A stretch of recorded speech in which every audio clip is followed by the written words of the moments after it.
Hi everyone, today we're going to be talking about vocabulary words in this chapter that indicate location. So these words are known as prepositions. Prepositions are used to indicate a relationship between two words or phrases. They are often used to indicate relationships of location. The prefix pre suggests prepositions precede the word or words they link. For most cases, prepositions are used the same way in Spanish as they are in English. So let's take a look at the prepositions in chapter 2b.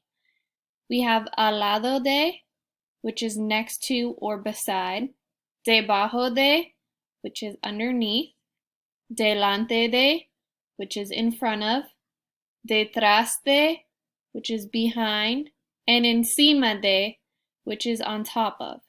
If you notice, after each of the vocabulary words, it says de la or del. Now, this depends on the word that is coming after our preposition. So depending if we are talking about a feminine word, we're going to be using de la, versus if we were talking about a masculine word, we would be using del. And you guys will see in the upcoming examples. So our first example we have is the computer is on top of the desk. So as you can see, I have is in purple and on top of in blue.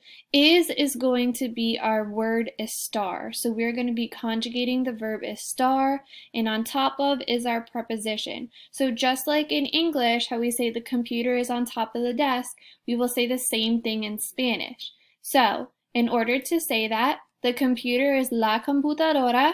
Since we are talking about one computer, we're going to conjugate estar to está. On top of is encima de, but since desk is masculine, we're going to be using del, and then our word for desk, which is escritorio. So la computadora está encima del escritorio.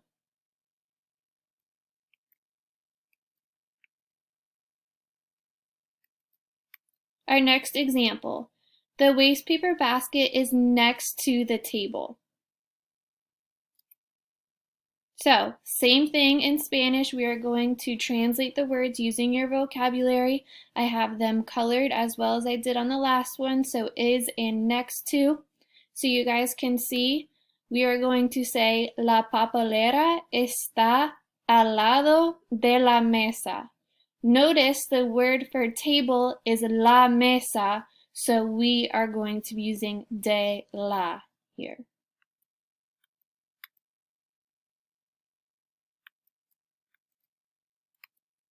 Our next one we have is the backpack is underneath the chair. So again, we are going to translate the sentence just as we would in English into Spanish. So, la mochila está debajo de la silla. So you guys can see again, estar is conjugated to está since we are talking about one backpack. And underneath, we're going to be using de la since the word for chair is feminine. So that is all. If you guys have any questions, please feel free to reach out. But again, prepositions we use in Spanish just like we use them in English as well.